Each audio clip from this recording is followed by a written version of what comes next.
This is the new Mercedes-Benz GLE 300D. I know it doesn't look like much of an update, but it does offer a few key updates that Mercedes-Benz has launched with the introduction of the new model. I'm going to be telling you what it's like on the road, what's up in the interior, and everything else that you need to know about this model. So let's get into it. My name's Murali and you're watching Auto Advisor.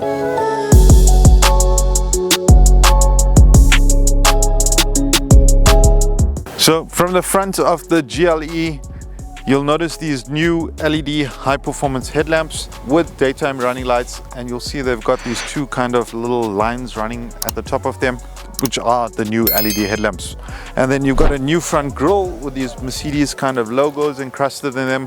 They look quite cool, and I've also seen them on some of the other models, and I do quite like them, right? You get your Mercedes-Benz emblem at the top of it, and then you've got all of these black finishes along the front of your bumper, which kind of play onto that sportiness from this GLE model, and I really do quite like the styling. Nothing wrong with it, and it's a freaking good looking SUV. At the side of the vehicle, you've got these aluminium roof rails as well as this massive panoramic sunroof, and these are good for about 100 kgs of load. And then at the bottom you've got these runners to allow easy access in and out of the vehicle. To be quite honest, I haven't used them much. I always kept on missing them. They're quite narrow, so you don't really get an opportunity to step on them if you're not really paying attention to it. And then this one's fitted with 21-inch AMG rims.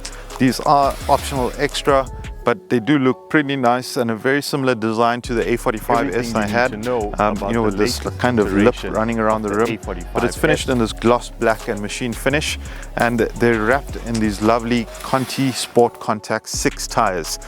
Very comfortable on the road, and no complaints on my side. So moving to the rear of the GLE, and you get a brake light embedded in your rear roof spoiler. You get some new tail lamps, your GLE and 4MATIC badging, and then you've got the skid plate at the bottom of your bumper with two chrome tailpipes. And then you've got a retractable tow bar, which allows you to tow about 2.7 tons. You get an electrically operated tailgate and 630 liters of storage space. So decent sized boot on this SUV, perfect for the family and those long distance trips. And when you drop your rear seats, that expands into this massive area, and it should be more than enough to store anything that you need. You've got a biscuit spare tire, but I am quite happy that there is a spare tire on this vehicle. It will set you back, I think it was 3,000 Rand, but I think that's money well spent, especially in an SUV like this here, taking the path less traveled, and punctures are potentially going to happen, and just knowing that you have that spare tire just gives you that additional peace of mind, and knowing that you won't get stuck on the highway and have to wait for Mercedes-Benz on call. So really welcomed on this SUV. So under the bonnet, you've got a 2-liter turbo diesel motor, and it's mated to a 9-speed automatic transmission.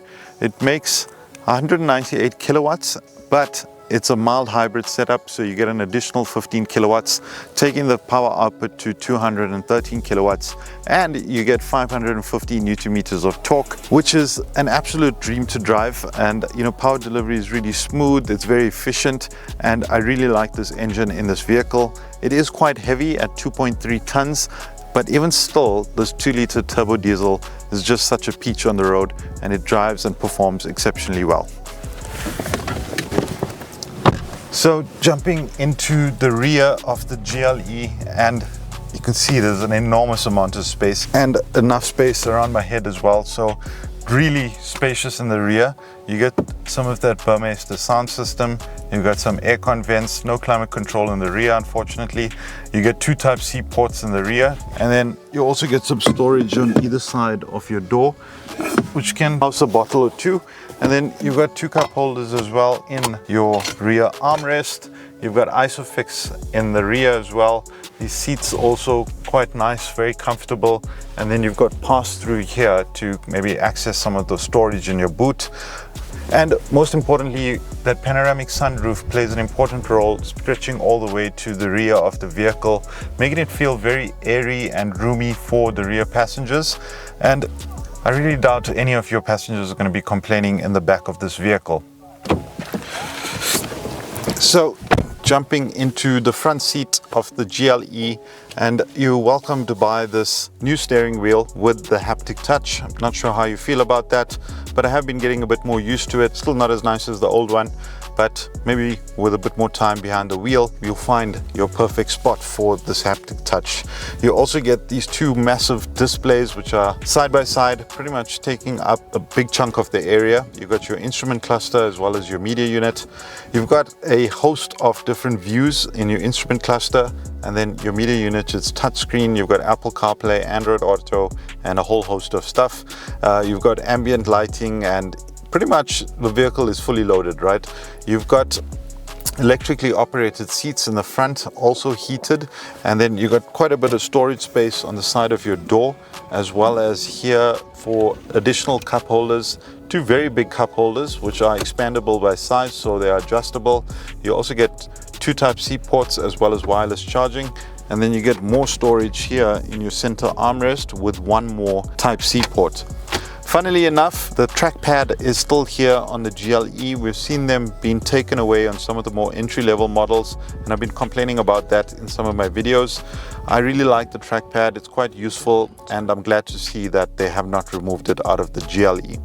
From the trackpad, you obviously can control your media unit, but you've also got some one-touch buttons into your 360-degree camera, your vehicle features, navigation, radio, media, etc., and telephone.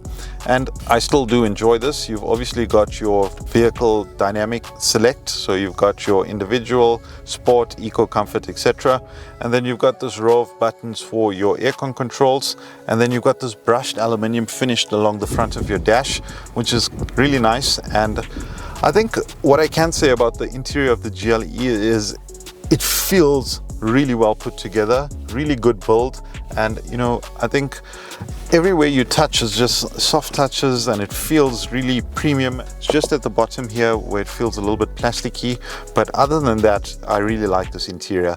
And I think the reality is, to get into something that is of a high build quality in the Mercedes-Benz SUV lineup, you now really need to be starting off with the GLE, going up into the GLS and the G-Wagon, because the GLA and the GLB, even though they have the premium touches and features around them, they're not well put together in terms of some plasticky materials, which is what I noticed when I had the vehicles on test. But this GLE really does feel quite solid. And then you've got these lovely seats with this Alcantara and leather, and obviously this massive panoramic sunroof that I mentioned to you guys. And then you've got quite a bit of storage in your cubby as well. And then this one's got the Burmester sound system, pretty much on point, sounds pretty good, nice and clear, good bass. So I enjoyed the sound system on this vehicle. All right, so let's take the GLE out for a drive and see what it's all about. I'm on a bit of dirt road now. I think the GLE performs quite well on the dirt. It is 4MATIC, so you can take it on the parts less traveled and absorbs the bumps and stuff quite nicely. Quite capable with that 4MATIC system. And you've even got this off-road view, which kind of shows you some of your off-road settings, etc., and how the vehicle is kind of doing in those kind of situations. So I think it performs quite well on the dirt, right? And not really meant for the dirt, I would say, with these 21-inch rims and stuff, but I think it does perform quite nicely on the dirt. And you can rest assured that if you want to go onto some dirt or gravel or whatever it is, the GLE is quite more than capable of doing that for you. So coming off of the dirt and into the city, and the GLE still drives like a dream. It is so smooth. The gear changes are so smooth. This engine is such a peach, and it just drives absolutely phenomenally. I've really enjoyed it, and it's just something that you want to kind of cruise along in. You really want to do those long distance routes, and because that's how comfortable it is in this vehicle. Everything about it is kind of geared to comfort for the rear, the front, for the kids, and extended travel, extended storage, and everything is just kind of ideal for me, right, in terms of the overall build, the drive, the engine, the power delivery, the fuel efficiency. And I've quite enjoyed this GLE, to be honest with you. I think all in all, you know, with all of the driver assists like your active lane keep assist, parktronic, active steering assist, active stop and go, I mean, it just makes driving this vehicle so effortless, right? And whether you're on the open road or in the city, all of these things are still quite valuable because, you know, you can use it in traffic, you can use it on the highway. It's a really well-rounded package by Mercedes, and I think it's worth the price tag, to be honest with you, with all of the tech fitted in this vehicle and, you know, all the creature comforts. It really is quite a joy to drive, to be honest with you. I think into the Benz, you know, it's not really built for speed per se, but, you know, into the Benz, you have some sort of comfort knowing that you've got 4MATIC. But I mean, it's not an AMG, you know, the 63 or 53 with that stiffer suspension, etc. So this one feels like when you're going into the corners, you don't have a lot of confidence like you would want, but, you know, it's not built for that, right? So, I mean, this is all built for the comfort. And yeah, I mean, even going into the corners, it's fine, and you know, you're not really going to notice this. But, you know, for me, somebody who's like looking for that dynamic kind of extension onto this, but I mean, even though 4MATIC is there, so it still does an exceptional job. And I think this is just really me nitpicking now, right? But other than that, you know, I don't really have too much to complain about. And, you know, even when you flip it into sport mode, it goes, and, you know, you're getting a little bit more of that torque and that delivery.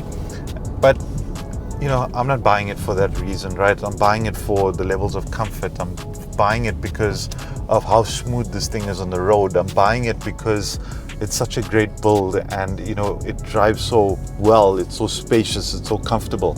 And I think those are the reasons why you should be looking at the GLE 300D.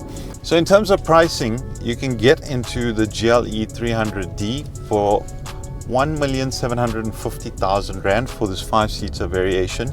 And then if you want the 7-seater variation, it'll cost you 1,870,000 Rand for the 7-seater.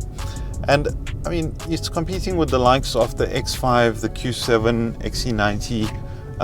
You know, all of these vehicles are all pretty much similarly priced, and they're all equally as impressive, right? So I think you'll have to see whether you're getting a good deal on the Mercedes GLE. Also, what added value are you getting on the X5 and the Q7 that you might not be getting on the GLE? But, you know, I'm really impressed with the GLE. I think it drives phenomenally. I've enjoyed the time with it. I'm pretty sad to be giving this vehicle back to Mercedes because the GLE has always been one of my favorite models in the lineup, right? And up to this day, I can safely say I'm absolutely not disappointed with it. It really is one of the faves in the Mercedes-Benz lineup. And, you know, any customer or consumer considering buying this vehicle, I can rest assured that you will not be disappointed. If you've got the old GLE, the one before this model, I don't know whether you're going to want to update it. You know, there's not enough here to consider an upgrade, in my opinion.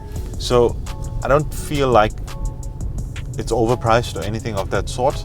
I feel like it's pretty fair price to be paying, and that's pretty much what the market's commanding, right, for these big SUVs. Thanks for watching, guys. I hope you enjoyed the video. Please don't forget to like and subscribe to the channel, and I'll catch you guys on the next one. Peace.